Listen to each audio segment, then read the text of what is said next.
when we look into the history of who Heraclius was, he was a man of deep piety and commitment to the Christian faith. Right. Now, do you think that a man of deep piety and commitment to the Christian faith is going to abandon the religion because of the conversation that is recorded in Sahih al-Bukhari 1:7?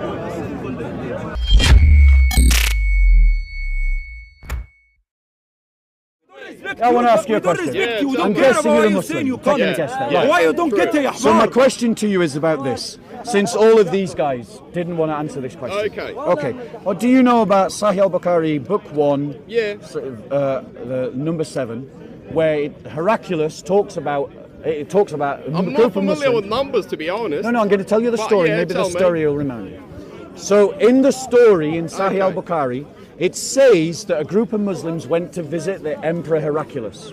And that they had a conversation, and that in this conversation, Emperor Heraclius decided he wanted to become a Muslim. Have you heard this story? Yeah. Right, so you're familiar with it? Yeah. Do we need to read it to make sure that we get all the facts, or are you quite familiar with the story? Yeah, I know the story. Okay, right. So, now here's the question, right? Here's the thing. Heraclius is the Emperor of Rome. True. Right, one of the major powers of the world. And as you know in the story, he invites all the elites of the Roman world to come to him and says, I've heard about this prophet, I've heard about this religion, and I'm suggesting, I believe now maybe the story is a bit changing, isn't it? It's kind of changing the story. Who changed it? You are changing okay, the story. So this is why I said let's read it. Let's read it. Now notice. Is this Sahih al-Bukhari? Yes, this is Sahih al-Bukhari. I'll give you the reference. You can pull it up yourself if you don't believe me. What he's saying is like... Now notice, the Muslims that have tried to intimidate me for the last hour are now scared of me having a debate. So, do you want to have a discussion? No, but I don't have the time for you. Okay, so in Sahih, in Book 1, in Sahih 7, I've given the reference. Look, it's here for you. So you can see I'm not making it up, right? It says in this hadith that a group of Muslims met with the Emperor Heraclius. But what's the moral of the story? Get to it. Right, so here's the problem. Tell me. I'm going to, right? In the story, Emperor Heraclius pulls in the entire elites of the Roman world and says to them that we should change our religion, right? Now, these include all the bishops of the church. These include all the legates of Rome, the high senators. And he's saying that we should change our religion from Christianity to Islam, right? How do you think that the entire literate class of the Roman world never ever recorded that event?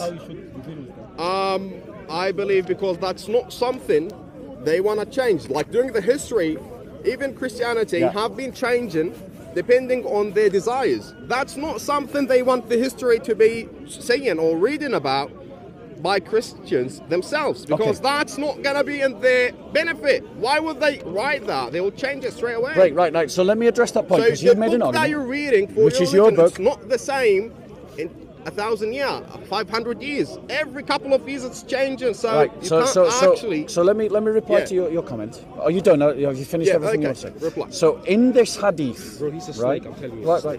Now notice his behaviour. Notice Dawood is saying I'm a snake into the ear. I'm trying to talk to this guy, and he's complaining about decorum. But look at Dawood's behaviour. Right? Yeah, thank you, brother. My brothers, right? No. Notice his misbehaviour. Notice his lack of decorum. Yeah. So, right.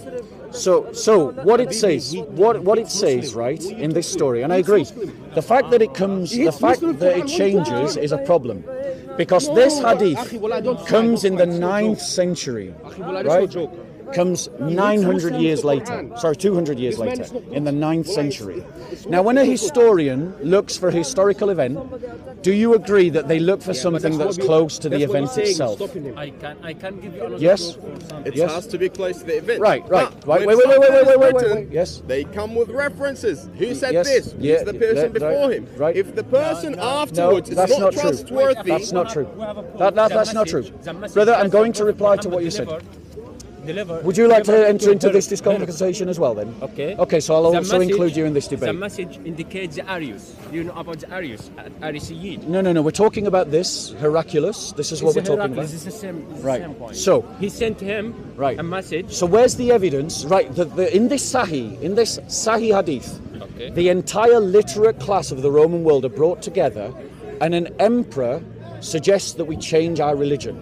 How is it possible that you bring together everyone that can write a record of the events of the Roman emperor who suggests a monumentous change like changing our religion, and they don't even record it, even piously, even to make him look like a hero? They never record it. Islam is not to change your religion. No, you've not misunderstood the point. No, do you even know the argument that I'm making?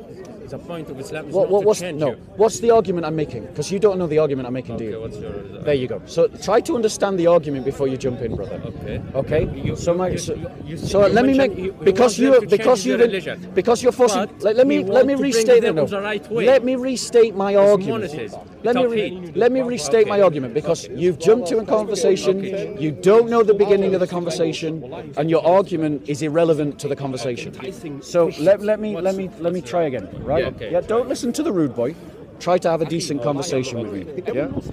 You judge by his behaviour whether he's being rude right now and decide whether he might have been rude in the past. You hit someone the Quran in the face. If you stabbed me with your umbrella, you would also get slapped. So, ladies and gentlemen. So, ladies and gentlemen. Yeah. So, this story in Sahih al-Bukhari comes 200 years after the event. Right, it's first recorded in Sahih al-Bukhari, right? Okay. It's claiming that the entire literate class of the Roman world was invited to embrace Islam by Heraclius himself. Okay? Now, there's no corroborating evidence to this statement. Now, if I just say something that happened 200 years in the past, and it was so outrageously unbelievable, you would ask for other proof, correct? The proof. Would you ask for other proof? The man who become a Muslim. There is something after called this. We received this from since Abu Sufyan, the person who gave the answers to Heraclius. You get the point? Yeah. And the Abu Sufyan is become a Muslim after this.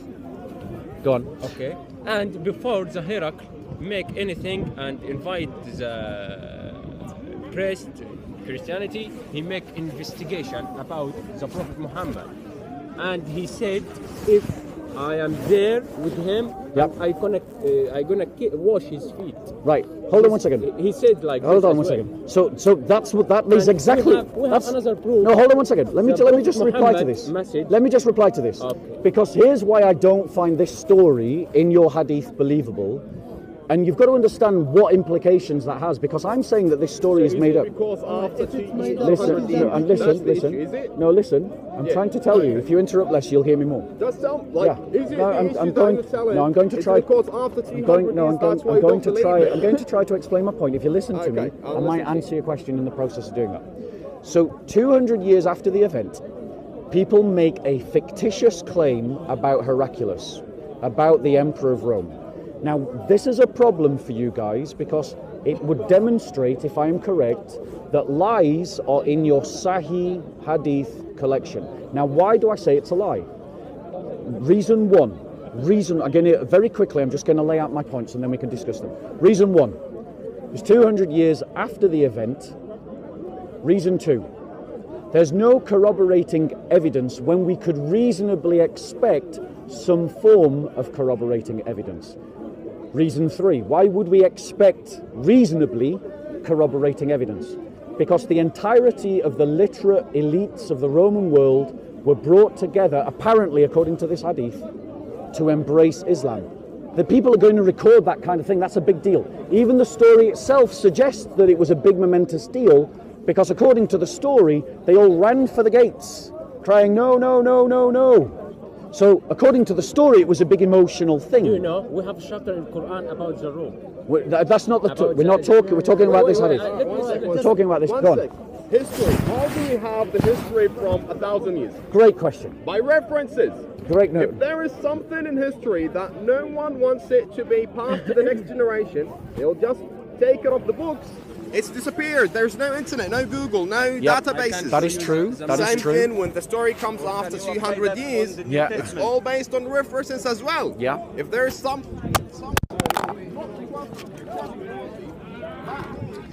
Whatever story that is, they will just cut it because that person is not trustworthy.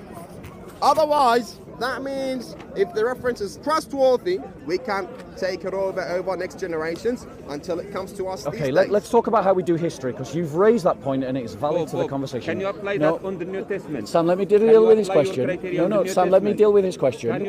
Sam, I'm going to interrupt conversations that you're recording because of your behaviour. That's great. Can you apply the New Testament? Just remember that everybody watches this. Because of Sam, I'll interrupt Dayu. Now, so let's talk about how we do history. How do we get history from the past? We look for sources. Not authors, sources. You can't. Okay. That's why you don't Secondly, want to answer it. we look. I'm just listen. Yeah. I'm telling you how we do history. You look for sources. He clearly doesn't. You look for sources. Listen. Are you listening? You're saying I do not know anything. No. I haven't said that. That's what Dow would say. That's what Dow would say. Just said right That's now. what Dow would say. Listen. Why are you frightened? Why are you frightened? No. I'm going to finish the point that I'm trying to make. Let me finish the point that I'm trying to make. Let me finish the point I'm trying to make. So how do we do history? You look for sources. You look for early sources, you look for independent sources. When you've got these three, listen. Why am I having conversation with you? Listen. If you want to run away, that's fine. I'm not running away. You're wasting my time going over and over on a circle. The fourth thing that you look for is archaeological facts. I.e., instruments, tools. Like if there's a battlefield set in a particular area, you look for swords and things like that. When these four things triangulate, I'm trying to help you. Okay, guys, I'll just talk to the camera because he's not listening. And you forgot oral tradition, so you don't know history. You forgot oral tradition. When you look into these four things and they triangulate, right? What you have is a synergy of history, and then what you need is a hypothesis that explains all the evidence without bending, twisting, or changing the evidence. Now, if you've got a piece of evidence, a singular piece of evidence, that's hundreds of years later, right, that's not corroborated by everything else, it's sketchy, bro. Can I answer? Very sketchy. So all history is sketchy now. No, I didn't say that. You see, that's just your characterization. Okay, what would you like to say to reply to that? Would you like to reply to what I've just said? It's like you're saying go left and right at the same time. You want to No, that's not what I said. You can't follow this conversation. You want to approve. This is of the Hadith. Of the Hadith, yeah. Yeah, okay. This is a message. It's a historical message. I don't want to say. It's full of bullshit. Okay. He is indeed, yes. For 100 years to Heraclius. Not that had what's going to become You can't see. It's still now. I think it's the British You don't know what you're talking about. Okay. And that's it. That's like he's like. I don't speak Arabic. Can we just jump to the English? Just say in English. Just say in English.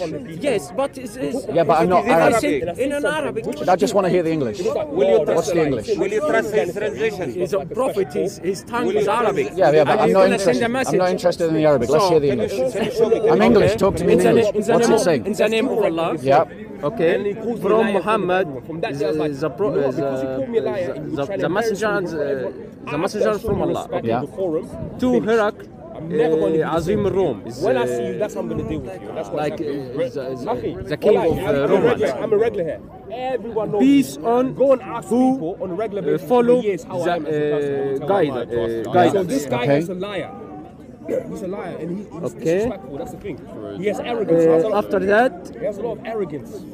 I asking you to believe in Islam. Okay. Submit your willing to only one creator. Okay, Allah give you your reward twice. Okay, let me ask you this question. Okay. Wait. I try to translate it to you in English. Let me try. No, I hear you what you're saying. You're saying this is a letter from Muhammad to. And he mentioned about the Arius. Yeah. Do you know about the Arius? Yeah. Right. No, Arius. Yes. Do you know about him? Yes, I know about Arius. What is his? No. Tell me what it says in the letter. What does it say about Arius? Yeah, okay. How did you know about Arius anyway? Because I had a degree in... One second. How did you know? Prophet, how did you know? Everybody knew about Arius in those days. How did you know about the Arius? I'll answer that question, but I want to hear... What did he say about Arius? How did a man live in desert, as you claim, know about the Arius Because and about I'll what tell you. happened? All right, I'll answer that question. How did you know? I'm going to answer that question. Muhammad was a trader. He went all the way through Syria. He went all the way through the Arabian Peninsula for his wife Khadija. Syria was predominantly Christian.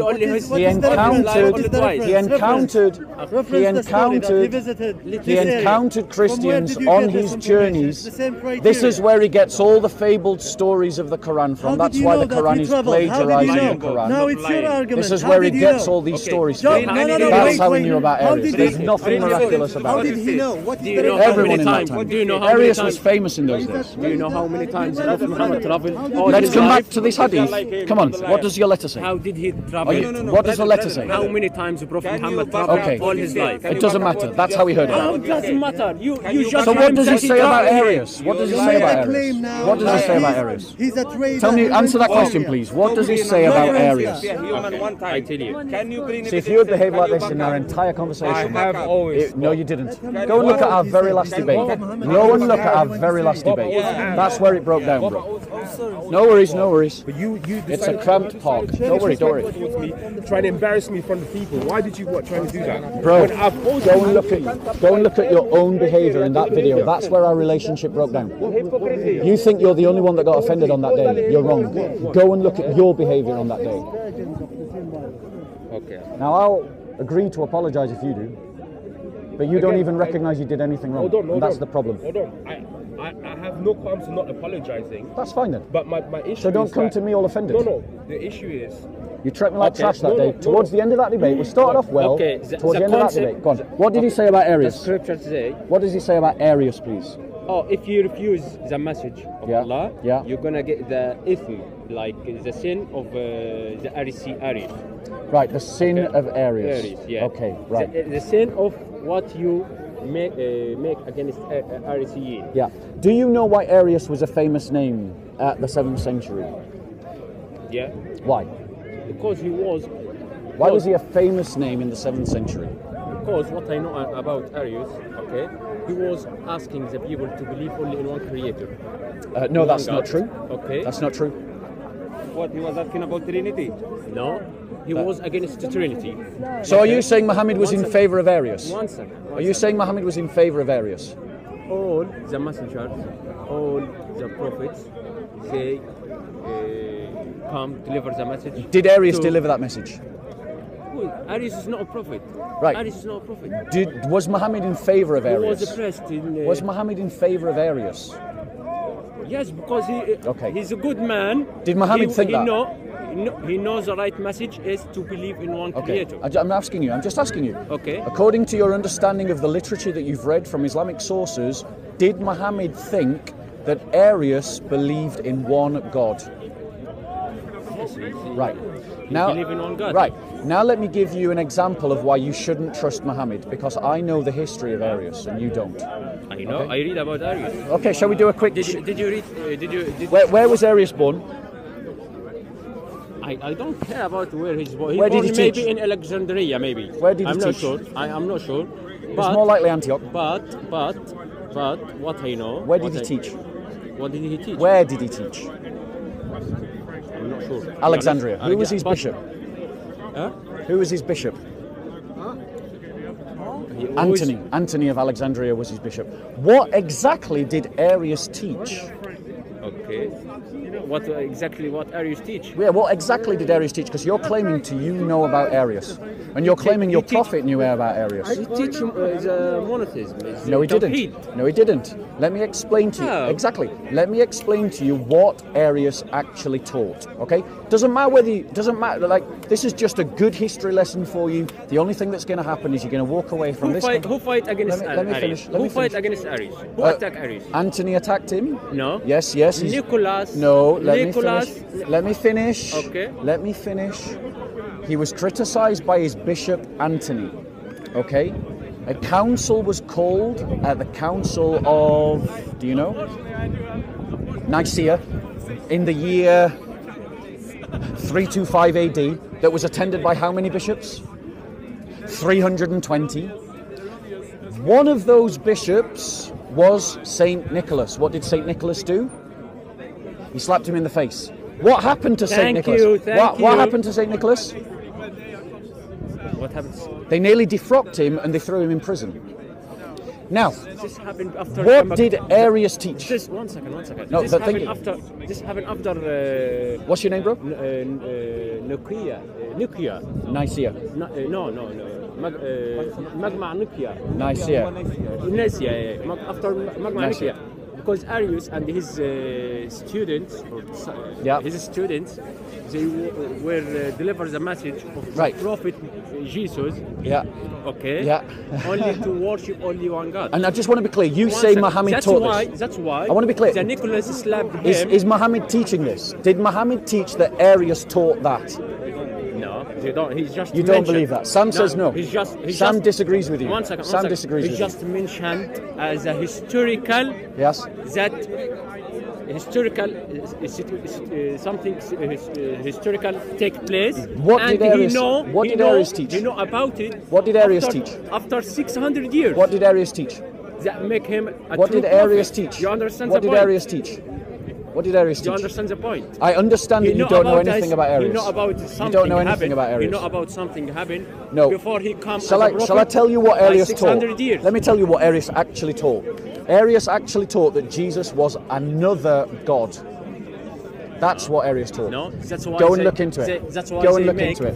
That's why. Go and look into it. That's why Arians today Did the mistranslate John 1 by second. saying. Can I ask you something? Right. No. Now let's get back. Did the- No. did the No. mother One of second. Nicholas- One second. Did the- One second. One second. I Let's just- go I- back I- to the original debate, which is about the hadiths, which you're getting away from. Did The hadiths state that the ruling classes of the ruling classes of the Christians, all were invited to embrace Islam. Don't you think it reasonable that at least someone should have recorded that? Like, for instance, if Muhammad had got all the ruling Muslims together and thought, I think we should all become Christians, don't you think that a hadith would have been alive to record that event? I mean, it's a big event, right? the main message is the submission. No, to only that's one we're not creator. talking about that. Monotheism. Stick to the conversation. The conversation is about the fact that you have a lie in your hadiths. Your hadiths are lying to you. Never. Yes. Never. Now, How did he know? One second. Go on. One second. How did he know about story happened before he come 600 years ago? everybody knew about it at that time. Oh my God. According to Okay, Islamic sources, okay. wasn't one of Did- his uncles a did- Christian monk? Did the Wait. mother of Nicholas? One second. You're Did changing the subject. Did the You're mother trying of to change the Nicholas- subject. One second. No. Did the mother of Nicholas? You're trying to change the Did the topic. mother of Nicholas? You're trying to Paris? change. You're trying to change the topic. No. If They're trying to change the topic. The topic Did the is mother- about this hadith. Did the mother of Look Nicholas? at what this hadith says. Akhi, please. Did the mother of Nicholas become a Muslim or become followed Arius or no? Just yes or no? So Nicola. Because this make me understand So- everything. Right. Look at what this hadith says. The mother right? of Nicholas. Did she follow it? Right. Did she follow it Arius or One no? second. Look at this. Look at Akhi, this. Look at the three questions. Your information is very Why, good. why are you have- running from your I'm not hadith? running. Then let's talk about the hadith. I'm gonna Right, talk about okay, the okay, hadith. great. Let's But talk about please, that. Please, No, answer this question. No, I'm not running. No, you Go are on. running. You're avoiding the question. We're talking about the hadith. That's the conversation you interrupted, remember? You interrupted my conversation about the hadiths that I was having with the other Yes, guy. and I give you a right. proof. So you didn't give me any proof. What? Let's talk about I show this you the hadith. scripture. Let's talk about this and hadith. Till now. Is it still till now? You showed me We have the- something. we You have showed the me something. scripture. When is it Scripture. dated to? Till now. When Till is it now. dated to? Till now. Where is it dated You to? don't need to. When is it dated you don't to? have anything to hide it. Is it what's the name of the document? The text. What is the scripture- name of the document? Where is it recorded? Listen to me. The text of the scripture of the text is that being delivered to Heraclius. No. That's it. No, that's your claim. Check. When is the letter And dated Mr. to? Google, check. You check. Visit Where the when is museum, the letter dated visit to? the museums and you When can is the find letter dated to? the The problem with you is that you just take whatever your teachers tell you. You never check it. I'm not sure, but in and maybe in the Prophet time, since he come like 7 after come after. Let me ask you a 7 question. years or 8 years. At the time of the Prophet, did any Muslims leave Islam? No. That's a lie. When there's been a number of Muslims, even at the time of the Prophet, that left Islam.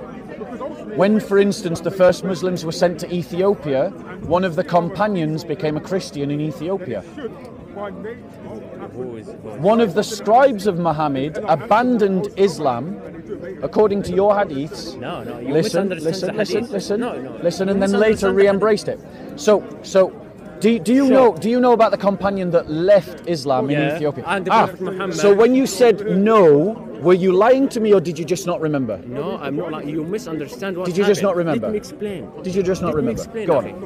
You know about my Prophet more than me, or if I want to ask anything about your book, I ask you. If you want to know anything about my religion, you ask me. But I asked you and then you gave me an answer and then contradicted yourself 3 minutes later. Misunderstand. So go on, clarify. When the people worship the idols, attack the Prophet Muhammad and That's his not what I'm companions. talking about. I'm talking about Let the me Muslim explain it. that went to Ethiopia Okay, that became a Christian. Tell me about him. Okay. Step by step. When they attack the Prophet and the believers, the Prophet Muhammad, Allah revealed to him that you have to send the believers to Habasha. And what happened in Habasha? Okay. And there is another, and he delivered the message to the king of Habasha. What happened in Habasha? If you know What about happened the in Nagashi. Habasha? Okay. What happened in Habasha? Okay. To the Muslim that became a Christian. And he advised them to go there and live there, and he told them their king is a justice, is a fair king. Yeah. Okay. And they lived there, and they become normal community. And they deliver the message there. They become many. And what happened to the Muslim that became a Christian? And after a period of time, he advised them to come back again. That's it. Right. What happened? You see, you didn't answer the question. This is the point. Is you're saying you're going to answer a question and you're not answering the question. You admit that you know that one of the companions of the Prophet, when he went to Ethiopia, became a Christian. Is that true or false? Become Christian? Yeah, one of the companions of the Prophet, when he went to Ethiopia, became a Christian. Are you aware of that? No. Right.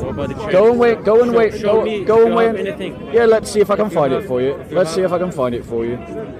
Bear with us. I've come late. What's the subject? What's the discussion? Come late. He talk about the company. One of the companies of the Prophet, when they travel to Ethiopia, when they make hijrah to Ethiopia, one of the companies he changed his religion to Christian. By the way, the king Nagashi, he's a Muslim, and our Prophet he make pray on him after his death. He doesn't know anything about Islam. So it's connected to Hadith Book 1. Hadith 7, that's talking about the meeting between the companions. I'm updating you. You've asked to be updated. Yeah, I'm updating. I was just going to say, I wanted to say how you're doing. I've just gone into discussion. Oh, nice to meet you. What's your name? We spoke before, Kyron. Kyron. Forgive me for not remembering Kyron. It's not on purpose. So you've got a hadith, right? Show me. You said one Sahaba. Well, would you guys, whilst I'm just talking with these guys, could you find the name of the Muslim that became a Christian in Ethiopia from the companion of the prophets? Do you know about that guy? Yeah. So what's the point that's being made? I'm just trying to. Firstly, let's establish whether you're aware of the person or not. Yes. Are you aware of the person? He's not. Are you aware of the person? Is the question whether Sahaba apostatized from Islam? Whether one of the Sahaba. That's not the question. It's a proof. I know of at least one. Yes. Right. So, just for the record, you're saying that you are aware that one of the Sahaba apostatized in Ethiopia. Ethiopia, I don't know about. Right. I know of another one. Go on. Who's the other one? Another Sahabi. Can you please? I forget his name. Can you please find it? Michael, well, come on, guys, help me out. I can't talk until the name of the Sahaba that apostatized in Ethiopia, the name of the companion, the Muslim companion that became a Christian in Ethiopia. Spit him out when they tried to pray him, bury him. It would remove him from the ground. No, it's different. It's a hadith, yeah. Right. So here's my thing. Right. Try to check out. So you're saying you're aware of another Sahaba that became apostate, Sahabi, that became an apostate. Yes. Right. What's his name? Just tell us. What's his story? I know the story of him is. Go on. He apostatized, and he was basically said that he was buried, and the earth wouldn't accept him. Sorry. When they buried him, they found him. When they went back, they found his body outside of the grave. His body was not inside, so they buried him, and then the earth would not accept him. Okay. And I forget his name. It's a long time ago. Are you also aware of the scribe? Are you also aware of the scribe? Are you also aware of the scribe that abandoned Islam and then re-embraced it later, but he apostatized because he was writing down the revelation of Allah, and then he said something, and then Muhammad said that what he had said was the continuation of the revelation, and then he left Islam. Are you aware of that story? Yeah. So you do know about this story. So and he apostatized, didn't he? Yeah. Right. Now hold on one second. Right. Do you agree with me? Do you agree with me that if someone lies, they shouldn't be? It shouldn't be a Sahih hadith if they. Can I just say this is a hadith in Bukhari where there was interaction between. So I can pick you up on my microphone. Will you take your mask off? I'm a bit unwell at the moment. Fair enough. I don't want to. Pass I'm willing to risk it if you. I don't mind if you don't mind. It's been quite serious. Fair enough. Okay. No worries. This interaction between Abu Sufyan and Heraclius. Yes. And he went to him. He asked him about the Prophet Muhammad. So I said him like, is he this and is he that and whatever. And then, like you said, it came to this question: does anybody who embraces the religion, what does it say? Renounce the religion? Are they displeased and renounce it? Yeah. When this question was asked, if you look at the timeline, like when the interaction between Abu Sufyan and Heraclius was. Yeah. As far as I know, you can verify this and you can correct me, but I'm confident this is correct. This was prior to the event of this man apostatizing. You know the Sahabi you said about the scribe. But not before what happened in Ethiopia. Sorry? Well, not before what happened in Ethiopia with the Sahabi who apostatized in Ethiopia. With regards to the timeline, to be honest with you, the one that was spit out from the grave. Guy, and anyone found it yet? Blood fire, great help. And also, Bob, it's possible. It's possible as well that Abu Sufyan, the news of somebody apostatizing in Ethiopia had not reached him. Right. Now, that's a possibility as well. But it's also possible that he lied. Who lied? That he knew and that he lied. Who lied? Who Abu Sa'id. Abu Sufyan. Yeah, Abu Sufyan. Abu Sufyan was not a Muslim. Right. Okay, so you're saying he wasn't a Muslim? No, at that time, Abu Sufyan was he was the leader of the opposition of the Muslims. Okay, so when we do history, after the battle of the Battle of Badr, the Muslims had against the Quraysh. Yeah. A lot of the prominent leaders of Quraysh died, and Abu Sufyan took over as the leader of the opposition against the Muslims. Yeah. When he had the interaction with Heraclius, he wasn't a Muslim himself. Okay. Right. Let's just pull this up. He became a Muslim later on after the Sulh Hudaybiyah, when there was the treaty between the Muslims and the pagan Arabs before the conquest of Mecca. So he was not in a position then to answer the question, was he? Abu Sufyan. Yeah. At that time. What the question where he said, does anyone renounce the religion? Yeah, he couldn't answer that question, because if you're saying that he might not have known that someone from Ethiopia had left Islam, which is a reasonable argument, right? Then logically it follows that he wasn't in a position to answer the question. Right. Agreed? Abu Sufyan, if he's not fully aware of all of the he can't say that no one leaves it if he doesn't know that someone had left it. It's fair to say. Right. Yes. But that means when he said no one leaves it, he was speaking in error, wasn't he? Perhaps he was. Right.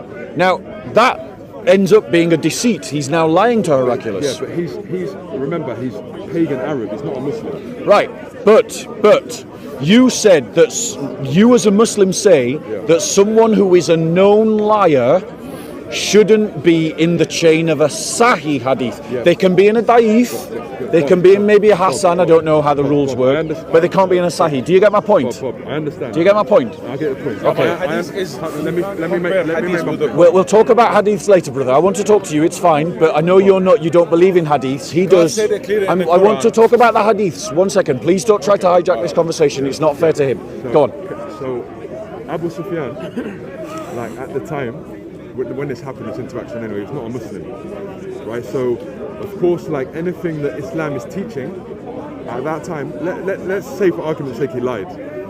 Let's say for argument's sake he lied, yeah? Yeah. Or, there's different possibilities. It could be he lied, it could be he was unaware, and from what his knowledge of the Muslims that were in Mecca, who were among them, none of them had renounced the religion. From his knowledge of the people around him, right? So, from his knowledge, they haven't renounced the religion. Yeah. So, if somebody apostatizes in Britain, for example, or wherever it may, far away, he's not going to know about it. Obviously, there weren't. Do you see my point? Right. He doesn't. If he doesn't know, he doesn't. He's talking from his observation, and yes, it's possible he could have been lying. But the teachings of Islam, he's not following the teachings of Islam at that time. Yeah. Do you see my point? Right. You know Abu Sufyan's son-in-law happened before Abu Sufyan became a Muslim. Sorry, what do you mean?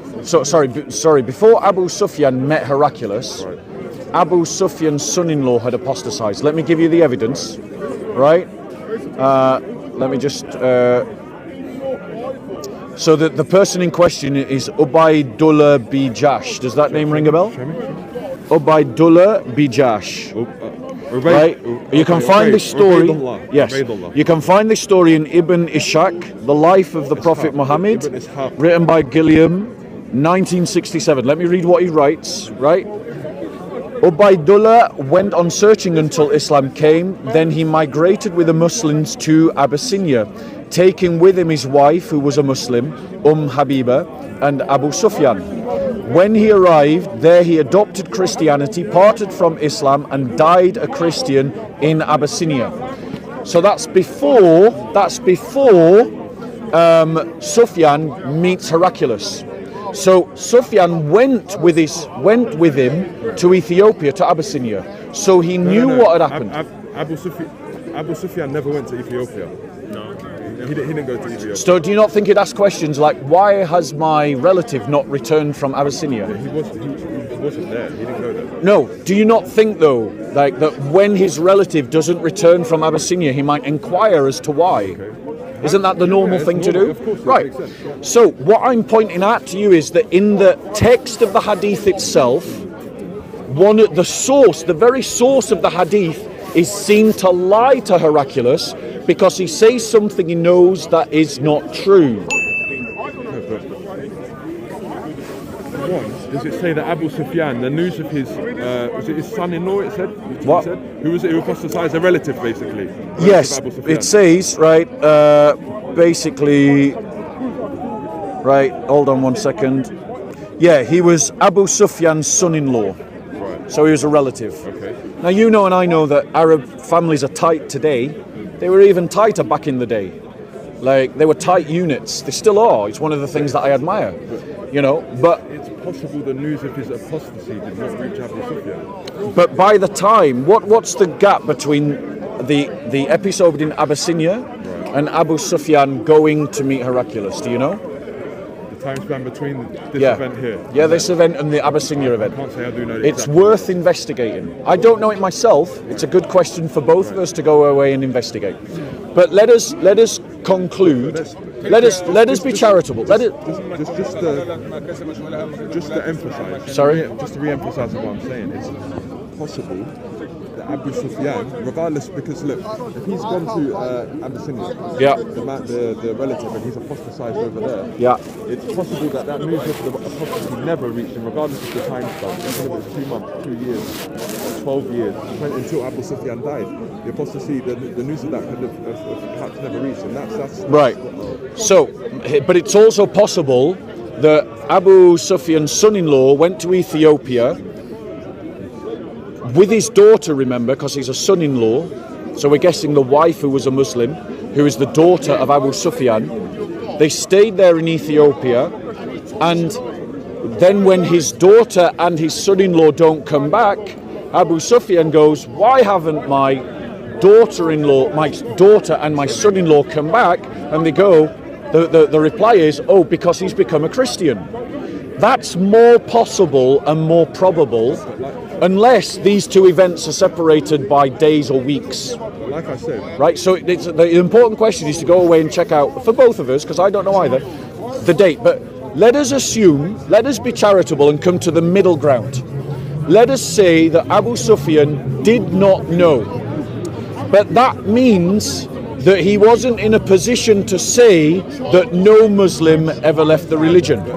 And to speak in a way that is erroneous and to mislead people when you're not in a position to know shows that you're not a reliable source of information. Would you agree? If I speak about things that I don't know, it means that I'm not a reliable source of information. All the Muslims in the comments will say, oh, that's true, that's exactly what you are.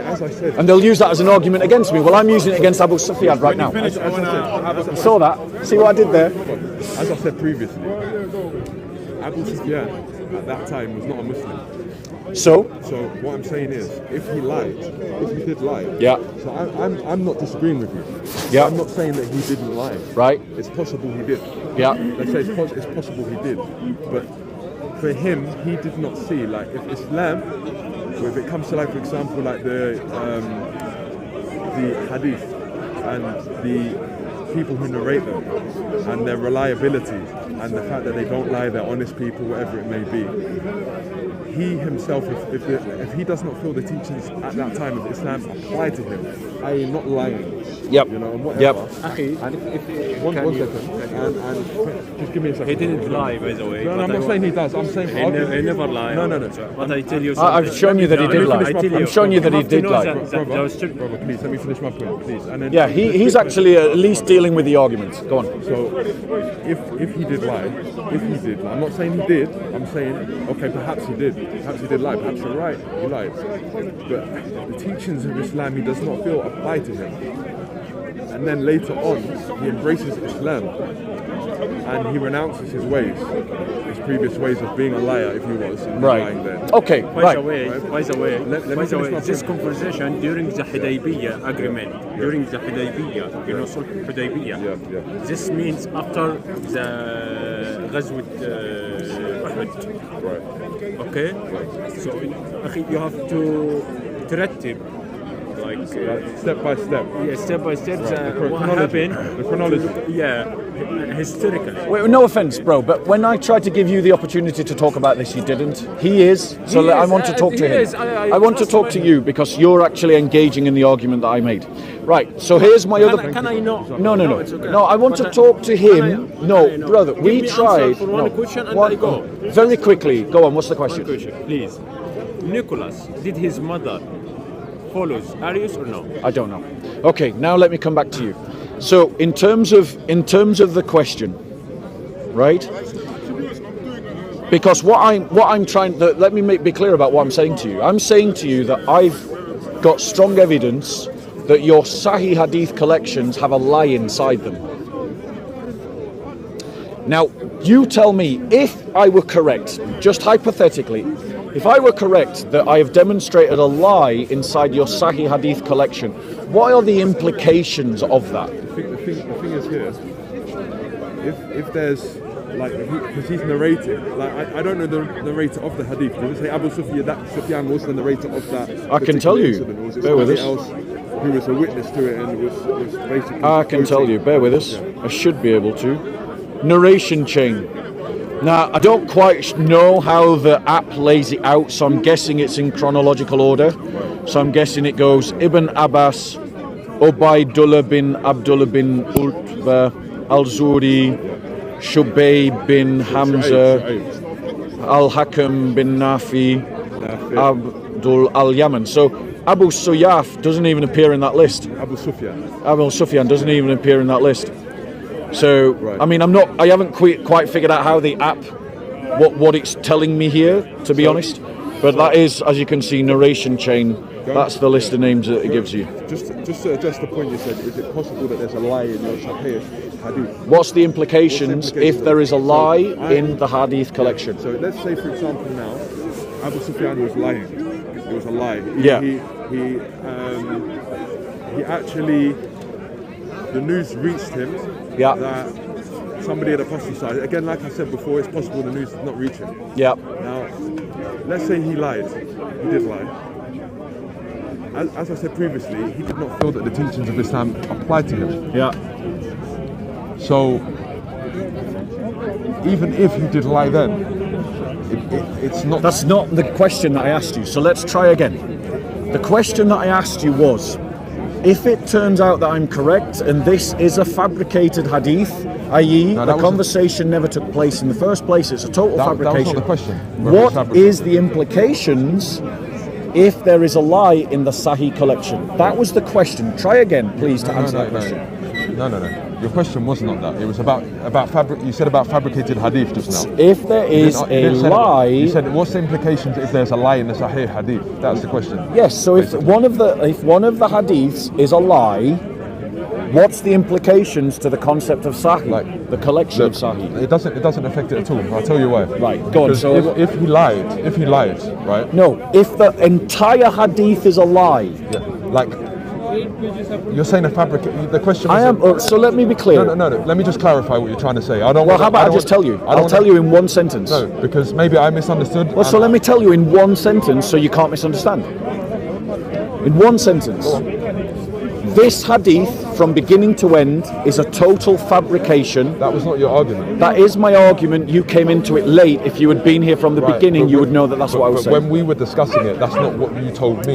You weren't saying that the hadith, the integrity, we weren't talking about the integrity of the hadiths. Well, this is what happens when you jump into a conversation only halfway through, is that you don't pick up where it was going. Well, that's what you're going to clarify. So now this is my argument. Now the argument is a fabrication of the hadith. Yeah, the whole of the hadith is a lie. One of my proofs that it is a lie. Shall we take a step back from the barking dog? It's okay. Right. One of the proofs that it is a lie is that the one of the people in the story, let's just say wasn't a Muslim, is shown to be someone who is willing to lie. I've already explained this though. Right. I know what you've said. Yeah. You're saying that he didn't know about the laws of Islam. Right? But I would say that even a pagan knows that you shouldn't lie. No. Even a pagan knows that you shouldn't lie. I don't think Islam's special in saying you shouldn't lie. No. I'm not saying that either. But what I'm saying is, if he's gone from being because this hadith itself, you're not coming. When you're saying about it's a lie, you're not basically saying it's inauthentic because it's found in the Sahih, isn't it? What I'm saying is. Yeah, so what I am saying is that because this entire hadith is a lie, it means that you cannot know what are reliable and unreliable hadiths. When you say it's a lie, are you saying the words where Abu Sufyan was saying that when I'm saying the entire story is fiction from beginning to end. Why do you say that though? Right, where's your evidence for that? Great question. Where's your evidence for that? Right, so here's my evidence, my points of evidence. Point number one. Right. The source of the story is himself in the story seen to be a liar. 2. Right. The hadith itself only appears in the 9th century. It's 200 years after the event. Yeah. It's 200 years after the event. 3. We have no corroborating evidence that this event occurred when we can reasonably expect corroborating evidence to be there. 4. What we actually know about Heraclius flies in contradistinction to the person that is being portrayed in the story. Now, which one of those four points do you want to interrogate? So, you're essentially saying the person in the story, the source of the story, is seen to be a liar. We've already discussed that. Yeah. 2, it's a 9th century story, not a 7th century story. Bearing in mind it was written at a time when Muslims were fighting the Romans that they're writing about. Now let's just go back to point one. Point one. I'd like to move on to point 2, 3, or 4. Let me address it as you've explained it now. You've gone. I don't want 1, 2, 3, 4 to remember them all. Okay, fair enough. We do it one at a time. Yeah. Yeah. So point 1, you're saying about the person who's narrating it lying. I'm not saying he did. I'm saying it's possibly he did. Right? I think he did. Right. So, if, for example, you told a lie in the past, you told a lie. Yeah. And you're no longer a liar, you're truthful. And you narrate the story of the past of when you lied. That doesn't mean because you lied in the past that you cannot be trusted now. But shouldn't you tell the people you're telling the story to that at this point I lied? Like, isn't that what an honest man does? He goes, I lied in the past, and what I said then, here, I said this, but I was lying. Yeah. But again, we have not established. Remember when we said about this, his daughter and his son-in-law going to Abyssinia? Yeah. We've not established whether the story of his apostasy had reached Abu Sufyan. Right. So it's possible that he lied and it's possible he told the truth. But it's all, but it is possible. And I think what you need to do and what I need to do as well, we need to look at the time differential between what happened, the events of Abyssinia, according to Islamic sources, and this event. And the event of Heraclius. Because I honestly think that it is quite right to assume that if Abu Sufyan's daughter didn't come back from Abyssinia because she stayed with her husband who had converted to Christianity, that he would, that Abu Sufyan would go, where's my daughter? Where's my son-in-law? People, these families were tight-knit communities. Arabs depended on one another's survival. At that time, let's move the argument forward. Can I just at that point, just to address your point, like about the tight-knit communities? Yes, you're right. They're very tight-knit. And they value tribe over perhaps many things, tribe and family, and so when she, say for example, so she stayed. Say for example, she remained. She and her husband remained over there. Oh yeah, that's another point I was going to make. Is at that time when I can barely hear you, bro, where the Ethiopians, the Muslims moved to Abyssinia. Yeah. Yes, the pagans were concerned about that, and they sent like a representative to go and speak to the king, so that the Muslims may be released and sent back to Mecca. So they were concerned. I'm not saying they weren't concerned with the affairs of the Muslims in Abyssinia, because they did send somebody over there to try and convince the king to send them back to them. Yeah. But bear in mind, that was not their main concern. The Muslims of Abyssinia, their main problem, their main threat, what they felt threatened by was the Prophet Muhammad. Sallallahu Alaihi Wasallam. May blessings and peace of God be upon him. Let's come back to the second, what we know about Heraclius. Let's come to what we know about Heraclius. Just let me finish this point, because you've given like many points. I just want to just touch on one at a time, and we move it on from that. The affairs of the Muslims, it was not, the spotlight was not just on them. There was stuff going on in Mecca as well. Like they had the Prophet Muhammad. All of this is irrelevant to the argument. It is relevant. It is relevant. Let's come to the reason why it's relevant. The reason why I'm saying this, I'll tell you why it's relevant. Oh, look, let me just finish this point. I'll let you continue. Okay, let me just finish this point. Go on. The reason why it's relevant is because it's possible that due to what's happening in Mecca, because the Prophet Muhammad, him and his mission, what he's doing, and the separation he's causing because of the people becoming Muslims, families disowning their relatives, go on. Because of this, what's going on there? Something like the news of somebody apostatizing. Being concerned. This is his daughter, bro. But hear this.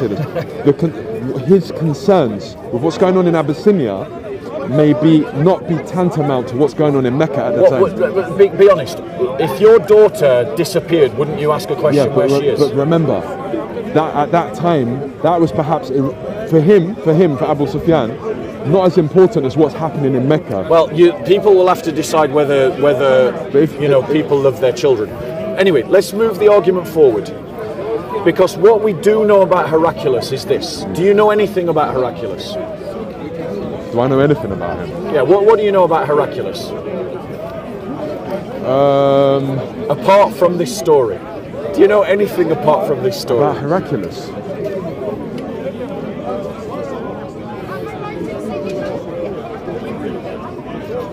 Do you know anything? I mean, I guess I have not read, too deep into the history of the Eastern Byzantine Empire and the leader. Yep. So yeah, my knowledge is as far as okay, so let me. At this point, the beautiful bit about this section of the conversation, all you're going to do now is increase in knowledge. Just going to tell you a little bit about Heraclius. Okay. Right. I mean, this is why we, the should be an intention of all of us when we come here. So Heraclius was born in Cappadocia in 641. What's the sources that you're reading from? I'm using Britannica. Okay, Encyclopedia Britannica. The Encyclopedia Britannica. Okay, he was an Eastern Roman emperor between 610 and 641. He reorganized and strengthened the imperial administration and the imperial armies.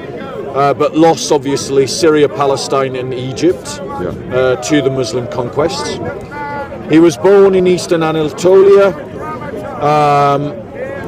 Let me just move on to... In 610, Heraclius dropped the anchor of Constantinople, deposed Phocas as emperor, and was crowned emperor of a crumbling empire. Okay? Shall we move away from the shouty person? Where to? Shall we move over there a bit? No worries. Wait, guys, we're going to move over there. Do you want to grab your camera? So, from the Oxford Britannica, right? So the Persians overrun large parts of Anatolia. The Turkic Avars, who ruled over the Slavic and other tribes that occupied the region between the Don and the Alps, exacted tributes. In 614, the Persians conquered Syria, Palestine, taking Jerusalem, and what was to believe Christ's cross in 619, okay, and occupied Libya, right? An effort to placate the Plata's, Heraclius met them at Thracian Heraclea. They sought to capture him. He rode back to Constantinople. He was pursued all the way, right? So this is a man who's fighting for his empire, right? And I don't know if you know by then, but they were also deeply religious. In 622, clad as a penitent and bearing the sacred image of the Virgin, he left Constantinople as prayers rose from its many sanctuaries for victory over the Persians, the Zoroastrians, and the recovery of the Holy Cross and the reconquest of Jerusalem. So those were his goals. Capture Jerusalem, reclaim the Holy Cross, and he went out as a penitent carrying an icon. Now the point that I'm making, because I don't want to talk too much, I'm going to land on this point now so you can reply, is that when we look into the history of who Heraclius was, he was a man of deep piety and commitment to the Christian faith. Right. Now, do you think that a man of deep piety and commitment to the Christian faith is going to abandon the religion because of the conversation that is recorded in Sahih Al-Bukhari 1:7? Do you know what happened in that conversation? So, from what I recall of the conversation, he asked some questions, Abu Sufyan some questions about the description of the Prophet Muhammad. Yes. He asked him questions and he responded, however he responded, Abu Sufyan did. It's possible, you'll see people that they have a few questions, like when it comes to Al-Islam. How you doing, Hafiz? Assalamu alaikum. You alright? You alright? When it comes to the religion of Islam, someone may say to someone here in Speaker's Corner, or ask the question, what do you believe about Jesus Christ?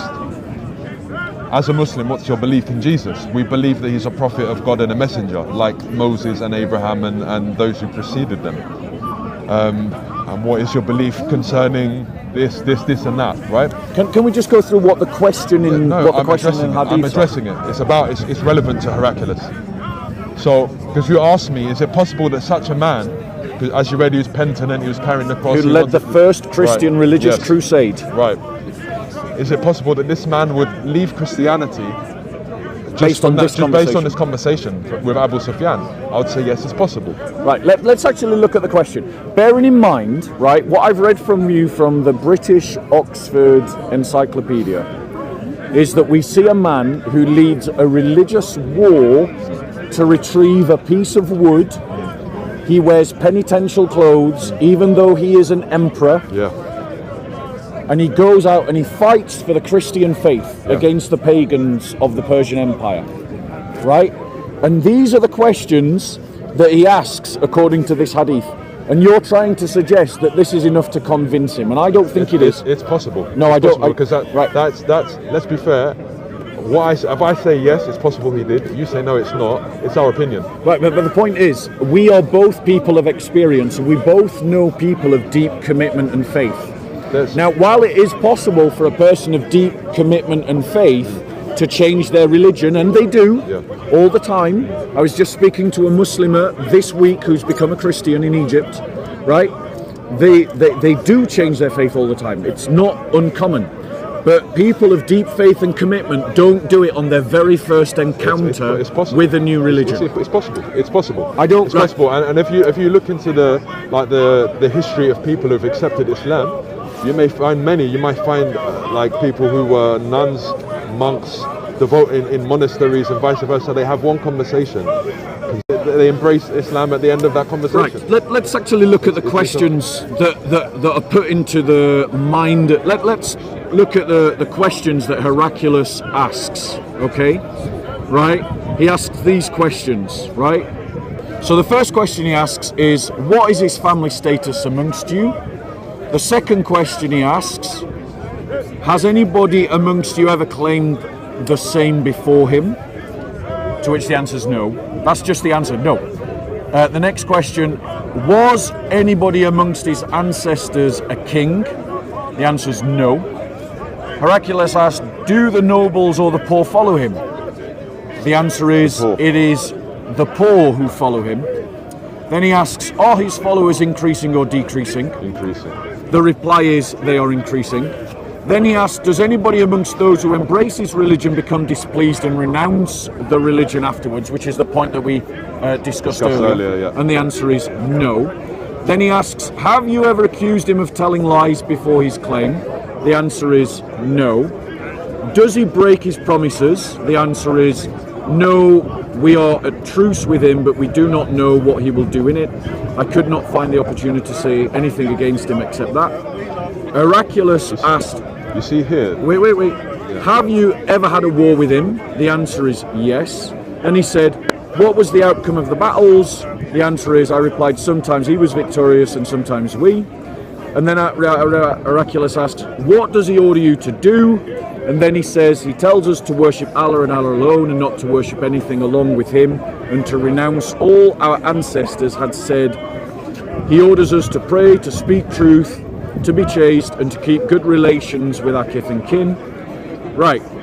Now, according to this hadith, that conversation and those replies are enough to convince a man who had just won a religious war and thanked God for the victory of fighting pagans and fighting this religious war and winning and building churches in celebration of it, wearing penitential clothes even though he's an emperor, carrying the icons of the Virgin Mary, using his money and treasure to retrieve a piece of wood because he thought it was sacred.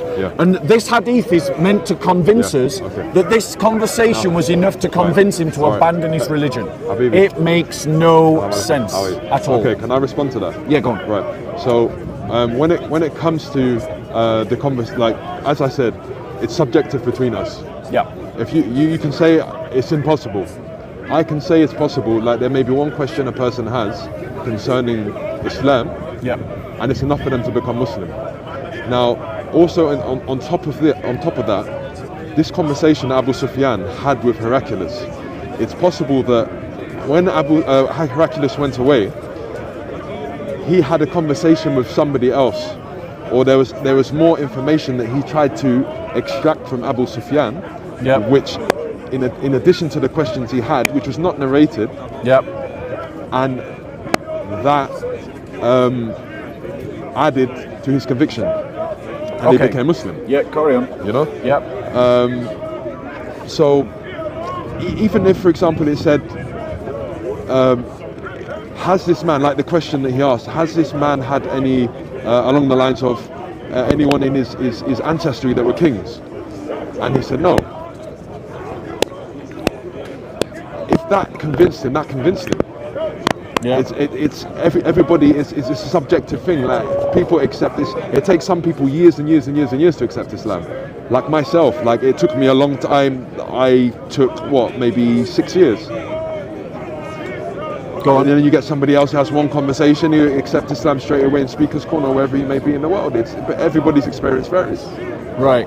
I just want to find you the bit. But can we not agree on that though? That everyone's experience is different. But I think there is also a degree of reasonableness that we have to apply to this, in that this argument relies on many angles. One of the keys to this angle, right? Because I'm going to, for the sake of the argument, to demonstrate the point I'm making, I'm going to allow you your point. I'm not going to wrestle with that point. So I'm going to accept that maybe in his heart he wanted to convert to Islam, right? But the thing is, he announces to the entire people that we're all going to do this. And I want to find it. Here we go. Okay, after hearing that, Heraclius remarked that the sovereignty of the Arabs had appeared. Heraclius then wrote a letter to his friend in Rome, who was as good as Heraclius in knowledge. Heraclius then left for Homs, a town in Syria, and stayed there till he received the reply of his letter from his friend, who agreed with him in his opinion about the emergence of the prophet and the fact that he was a prophet. On that, Heraclius invited, so we've got correspondence now. So that this text is saying that Heraclius wrote a letter and that someone wrote back. Now my question to you is, how did Abu Sufyan know that? What information did he know? After Abu Sufyan clears off, right, Heraclius, right, he stays behind, okay, and he sends a private correspondence to someone in Rome, who sends a private correspondence back, right, okay. How does Abu Sufyan know that these two wrote to one another? How does he know about that? It's possible it was conveyed to him. What? It's possible that was conveyed to him. By who? Whoever it may be. Right. So my point to you is, if Abu Sufyan hears about this letter, why is no one else in the 7th century hearing about this? Hearing about the correspondence between Heraclius and his mate in Rome. Yeah. What do you mean nobody else is hearing about it? Here's my point. Yeah. Because given what this text is saying, we should reasonably expect corresponding evidence. Right. Because this text is claiming that Abu Sufyan knew about a private correspondence between Heraclius and his friend. Right. And if Abu Sufyan learns about it, then we can expect that other people knew about it as well. Not exactly. And yet we know of no one that talks about it. Not precisely. Not exactly. I mean, for example, now if there's a correspondence between me and you, right? It's one person could come to know about it here in Speaker's Corner, the rest could not. It doesn't necessarily mean because one person has learned of that information that many people must. Do you think that the Emperor of Rome and Abu Sufyan became best friends? No, but it's possible that Abu Sufyan knew somebody who was close to the emperor, close to someone, or the person who was corresponding. There are many ways that information can reach somebody. I think that's a cope. Honestly, a cope. A cope. Cope. When you clutch at straws to try and make your argument stand up. No, not at all. Because it's you know and I know that it's like he has got access to the emperor. Who has? Abu Sufyan? Like he's talking to the emperor. So does the priests. Yeah, no, and the bishops and the legates. But what I'm saying is, and his courtier advisors. How many people in his under Abu Sufyan's kingdom? Not Abu Sufyan, sorry, Heraclius' kingdom. Yeah. Like the Romans. Yeah. How many of them do you think had access to Heraclius? Right, that's a great question. The regular people. Quite a lot, actually. When you're the emperor of one of the biggest empires, you don't get left on your own. You've got courtiers all the time. No, but I'm talking about the general folk. The general folk. There's going to be people in the Byzantine Empire who know and have access to Heraclius every single day. But not everybody, though. Definitely not Abu Sufyan. No, but my point is... Think about what you're trying to get me to believe. Yeah. You're trying to get me to believe that some Arab messenger that Heraclius met once knows more about what's happening in Heraclius' private life than his own courtiers and historians. No, so look... Do you see why I'm struggling? Look, firstly, Abu Sufyan having access to him.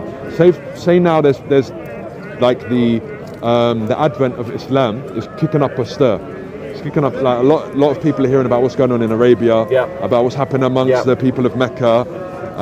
That there's been a battle between the Muslims and the pagans, and the Muslims beat them when there was only 313 of them and over 1,000 pagans. Now, if Abu Sufyan comes, they learn that there's a caravan that's arrived in the kingdom of Heraclius.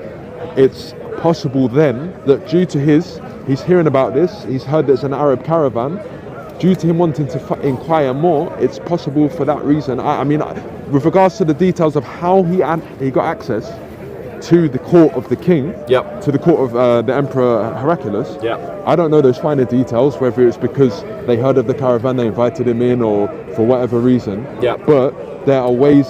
It's not an impossibility. And also with regards to like the correspondence. Okay, so and Bob, can I just say? Just to conclude, I'm being reasonable. I'm not trying to clutch at straws. It's possible, like for example now, like a correspondence between King Charles, for example, King Charles and somebody else, a private conversation. It's possible that people like us, even though we're not close to him, we can still somehow get that information due to knowing somebody that works in the palace, for example. So there's the thing is, one of the ways that we do history is that we don't add extra theories that are unnecessary to... Well, wait. This is historical methodology. Sure. Is that if the evidence that you're presenting requires ad hoc extra links in the chain for it to hold up to scrutiny, it means that the evidence you're presenting shouldn't be trusted. Yeah, but the thing is... And that's what you're doing right now. But you're adding extra links to the chain because I've asked you a question that demonstrates the falsity of the text itself. But can I just push back on what you just said? Yeah. Now, going by that criteria, going by... you're saying you can't... basically, you're theorizing. You need evidence. Basically, is what you're saying. I need evidence for what I'm claiming. Essentially. Now that we can say the same for earlier on with the Abu Sufyan and his daughter incident. You didn't have evidence that information reached Abu Sufyan that his son-in-law had apostatized. Which is why, if you remember, earlier in the conversation, I said that's a possibility, but I argued why it's also more reasonable to suggest that he would have asked why his daughter had not returned from Abyssinia. But again, that means you're going against your own criteria, because you're saying that which is more reasonable, that a man should ask about his daughter's disappearance. No, hear this. You're saying that you are trying to say that he was a liar, but you don't have the evidence for it. Is what I'm saying. I do have the evidence. No, that the news reached him concerning his son-in-law apostatized. And that, if you remember, I said what we need to do is we need to check the time differential between the visit to Abyssinia and his supposed conversation with Heraclius, because the bigger that gap is, the more likely he would have asked the question. What I'm saying is that you haven't verified that, and you're making that claim, and you're saying I can't make a claim, but you haven't got the evidence. Right.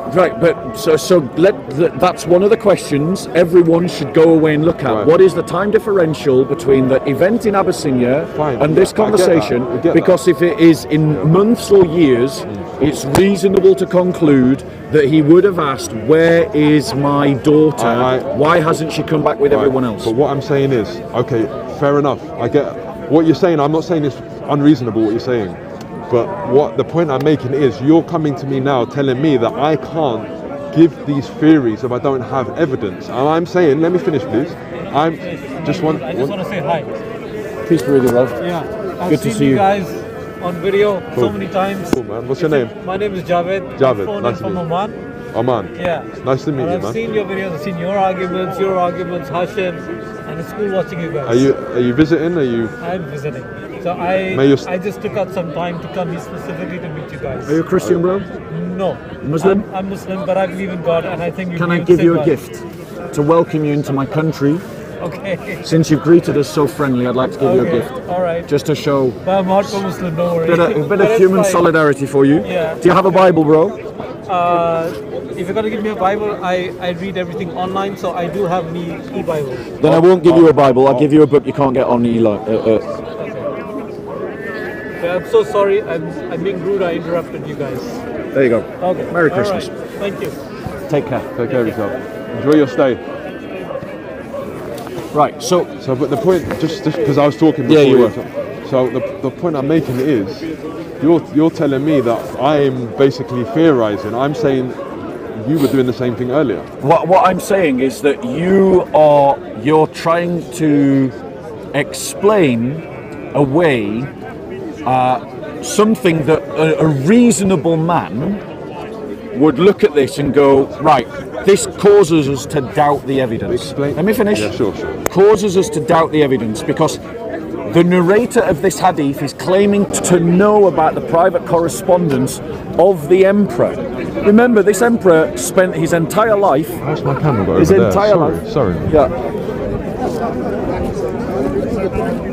Seems like it was moved. I don't know.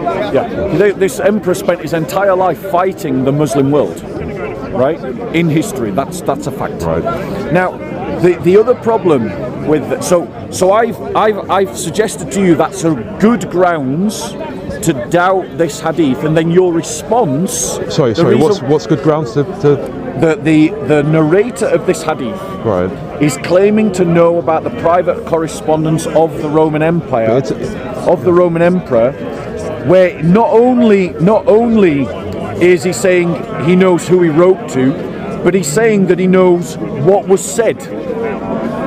It's possible. It's possible. I think a reasonable man would conclude I think a reasonable that without person, corroborating evidence, it's more likely that this is a lie. I know. I think a reasonable person can say that it's possible for such information to reach people. How many private conversations of in the palace, for example, here, and private conversations amongst politicians and sensitive information gets leaked to the public here? Yeah. So that's my point about corroborating evidence. If your argument is true, then, and bearing in mind what comes next in this story, and I'll just read it because it adds to my point, but it's linked to the previous point. So in this hadith it goes on to say that on that Heraclius invited all the heads of the Byzantines to assemble in his palace at home. Hold this, please. Goes on to say that Heraclius invited, listen to this next bit, all the heads of the Byzantines to assemble in this palace at home. When they assembled, he ordered that all the doors of his palace be closed. Then he came out and said, "O Byzantines, if success is your desire, and if you seek right guidance and want your empire to remain, then give a pledge of allegiance to this prophet, i.e. embrace Islam." So here he's invited all of the elites of Rome to embrace Islam, right? Look at their reaction according to this story. On hearing the views of Heraclius, the people ran towards the gates of the palace like onagers, but found the doors closed. Heraclius realized their hatred towards Islam, and when he lost the hope of them embracing Islam, he ordered that they should be brought back in audience. So in other words, the hadith is saying that this is a traumatic event. And this is all the leaders of the Byzantine Empire. That's bishops and its legates, right? Councils, consuls, those kinds of people.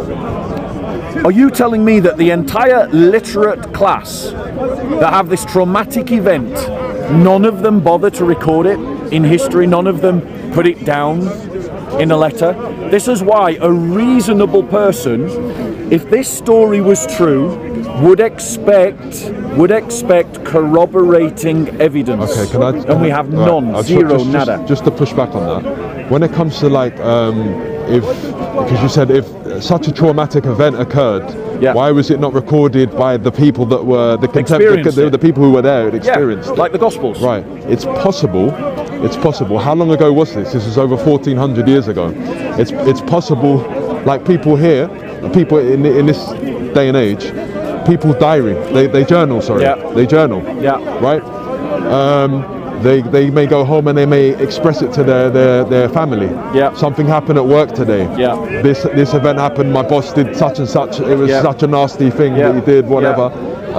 They just tell their family about it. Yeah. It's possible that they write it down and they send a letter. Yeah. So all of just because we don't actually have it does not mean that they did not record it down. People have different methods of communicating. No, you're arguing that the absence of evidence is not evidence of absence. It's basically. And I agree. The absence of evidence is not evidence of absence. But my point to you is this: is that in the absence of corroborating evidence, in the fact that the only evidence that you have is 200 years later from the event that it describes. Sahih al-Bukhari is 200 years later. Yeah, that's another discussion. You're talking about the hadith because the hadith. Let me continue. Yeah, go on. The fact that the character, the story itself raises some really peculiar questions about knowledge that's beyond Abu Sufyan's control to know. Which the knowledge? Private correspondence between the Emperor of Rome and the friends. It's not beyond this. The fact that there's a question mark about whether Abu Sufyan is a liar in the story.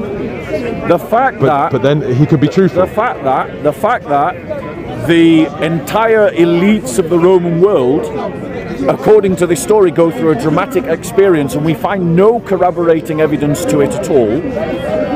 None from the 7th century. The fact that what we do know about Heraclius is that he was a deeply religious man who fought a religious war to retrieve a religious icon and recapture the holy city of Jerusalem. All point to us as knowing or of having certainty, a high degree of certainty, that this hadith is a fabrication. Okay, just to push back. Now, when it comes to, again, like Abu Sufyan and his integrity, as we've said, we've not proven either way, myself or yourself, that Abu Sufyan received the knowledge, the information, the news of his daughter, his son-in-law, apostatizing. When it comes to the corroborating evidence, there could be one witness, like for example this gentleman here witnesses our conversation, only him witnesses our conversation, and then years and years later, 1,000 years later, it's said that Bob and Kyron, they had a discussion about such and such a thing, and then for somebody to turn around and say, well, but no, there was no other people that said it. To be clear, it's the entire elites of the Roman Empire that are invited to this meeting. Okay, let's just say there's a group of people here, a group of people. All of Speaker's Corner, Speaker's Corner, we're here listening to our conversation. Just because the accounts of majority of the people don't survive history, it does not mean that because only one of them survived, that because the others didn't, that his one is not reliable. We can't depend on it. Let me ask you this question. What do you... but do you see that point I just made? I see the point that you're making, but your argument, I think, is unreasonable. Why is it unreasonable? It's unreasonable because this is the elites of the Rome... I've stated why I think it's unreasonable. The evidence is late. The evidence is singular. The evidence itself contains discrepancies that immediately alert someone to its biases. It's a point that I didn't mention before. Yeah. It's in the context of a war against the Byzantines, right? In which Muslims occupied Christian land, the Byzantine land, and Byzantine populations were around. So this suits the context of being propaganda to discourage those native populations. Native populations. It suits the idea of it being propaganda to discourage. What biases do you find within there? Do you feel makes it out to be propaganda to try and? So within the story, the problems within the story. It's trying to convince me that a deeply religious man asked a couple of questions and suddenly decided that he wanted to become Muslim. But we already addressed that. Bearing in mind how the Byzantine court worked, the Byzantine emperor would have known that if he had suggested, because I don't know if you know anything about the Byzantine emperor. Remember when I read from Encyclopedia Britannica? Right. Heraclius actually deposed Emperor Phocas. Do you remember I read that?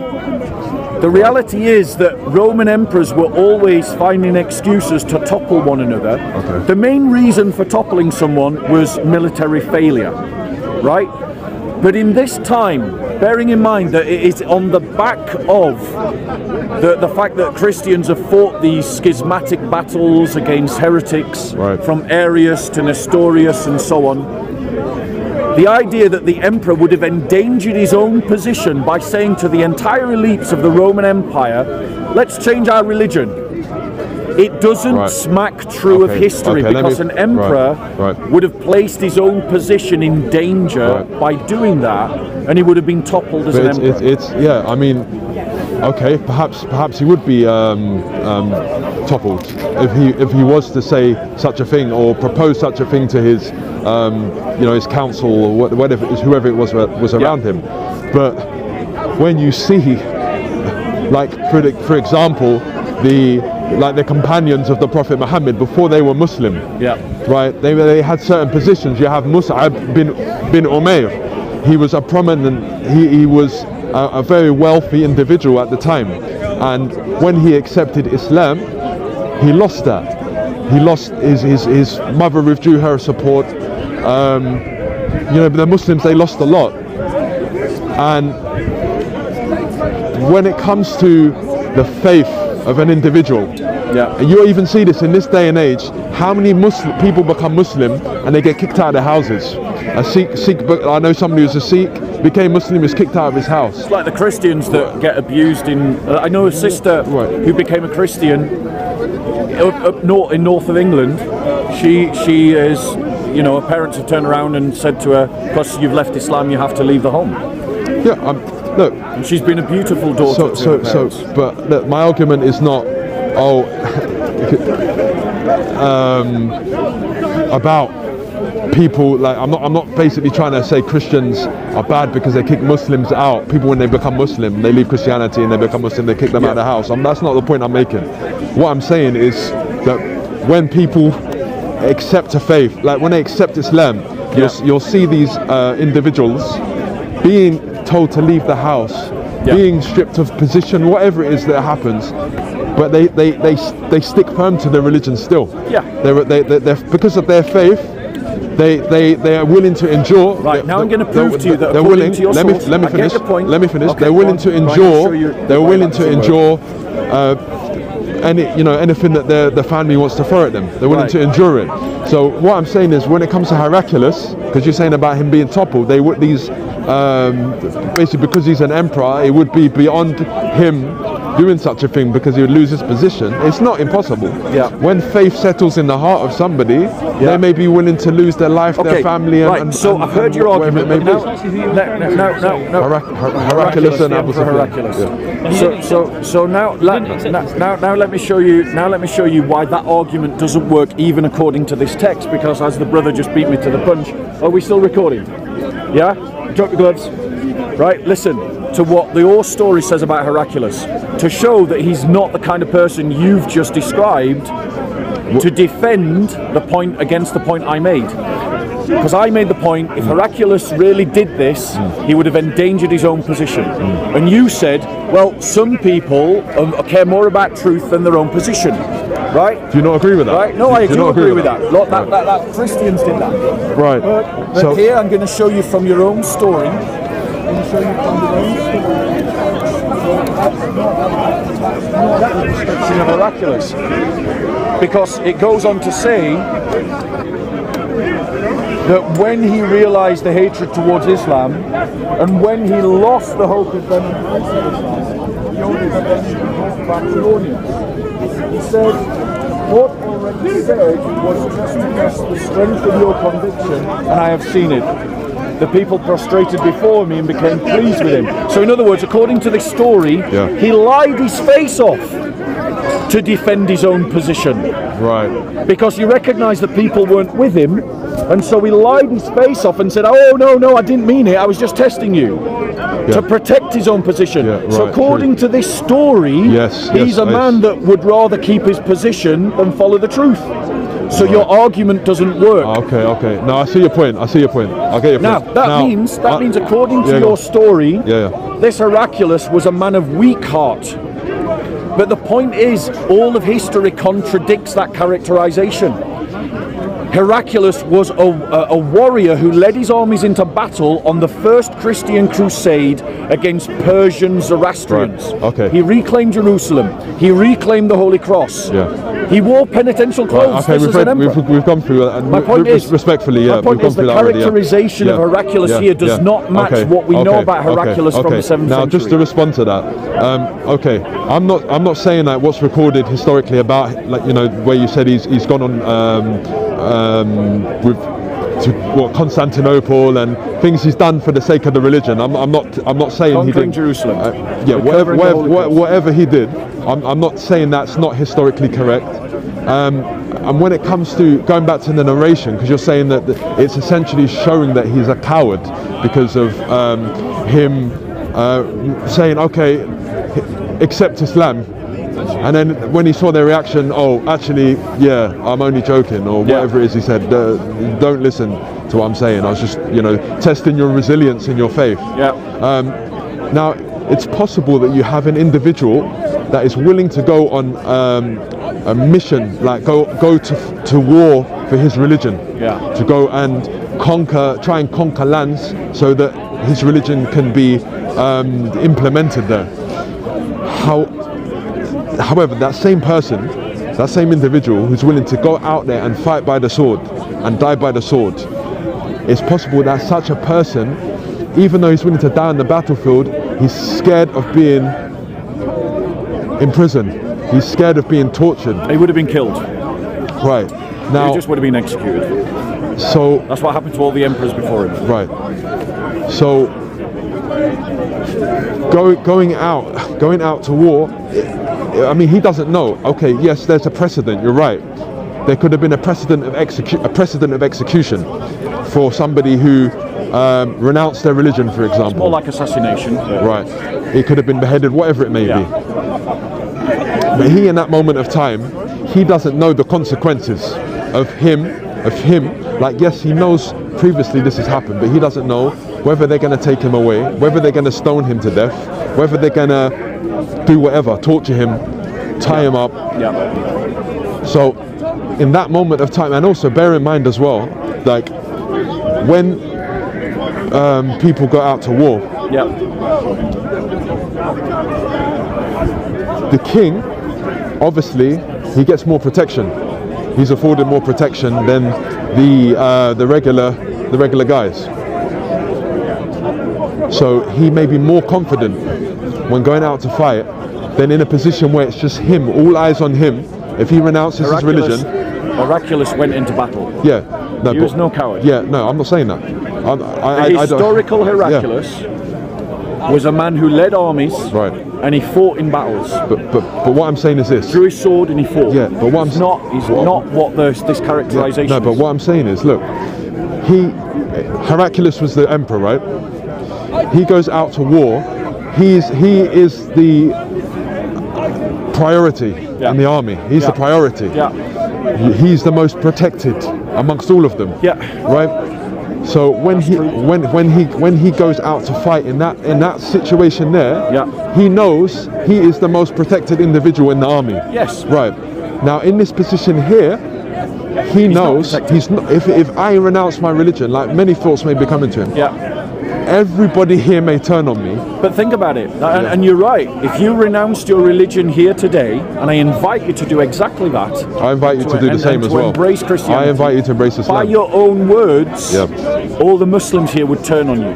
And that's an unfortunate truth. And that's something that may happen to you as well. If you became Christian, see how Bob the Builder is the worst person on the planet. If I became a Muslim, I guarantee I would not live in fear of other Christians. When it comes to Soko films, let's see how they dub you after if you became a Muslim. They wouldn't. I'm sure they would abuse you. Slag me off, but I wouldn't live in fear that someone would come and stab me.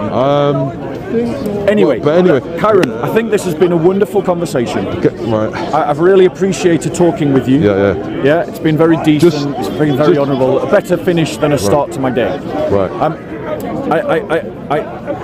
I'm not going to re-summarise my argument. You've heard it. You've got it on your own camera. Right. Just go and re-look at this argument and think all the points through that I mentioned.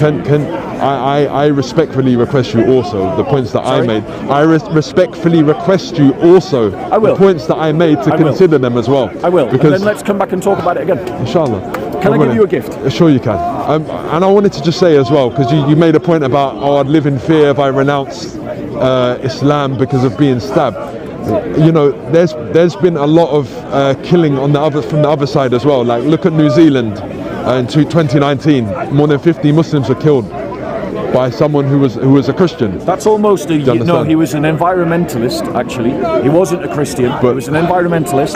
That's a Muslim lie told by Muslims to other Muslims. The terrorist attack in New Zealand was not by a Christian. It was by a racist who also happened to be an environmentalist. Right. So Muslims should stop lying about the attack in New Zealand. Wait. This is important. Yeah, sure. Go on. 50 people lost their lives in New Zealand. 50 innocent people died because of a terrorist attack against Muslims. Right. It does not honour their memory for Muslims to lie about that event. Are you telling me? Shame on any Muslim that does so. He was not a Christian. Fine. Stop lying. We don't have to go on and on about that. But are you telling me that there is no Christians that have tortured, executed, and given Muslims a hard time in history? Okay, I obviously can't say that. So my point to you, hey, bro, let's bring it to a close. We've went off the topic here. This is my little gift to you. Right, thank you. Have a read of it. You've given me this one already last time. I've given you that one. Yeah. Let me give you a different one then. There you go. But I think it's not fair to bring up such a thing like that. What? When you're saying about I would fear being stabbed, when on both sides.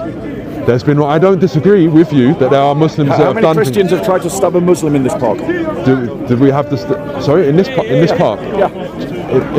What happened to Hadith Tush? Look, for one. But look, bro, we're getting off the topic. We had a nice conversation. Yeah. I enjoyed it. No, I appreciate your time. And I want to talk to you again. We spoke from the sun up to the sundown. Yes. Yes. It was a really good conversation. Thank you so much. Have you had your lunch? No, not yet. Not yet. Do you want to go to the cafe over there? Grab something? I have got a lot of talks to do, but I will definitely. Let's meet up. Let's go grab a coffee somewhere on another day, or maybe even when I'm finished here today, me and you can go to the Marriott Hotel. I'll buy. It's on me. Not even a quick muffin. Nice coffee. Not even a quick muffin. Like, they're going to rip you off for cheap stuff. They're going to rip you off for expensive stuff. I'd rather get ripped off over there. And I'll be paying, so you're not going to have to go.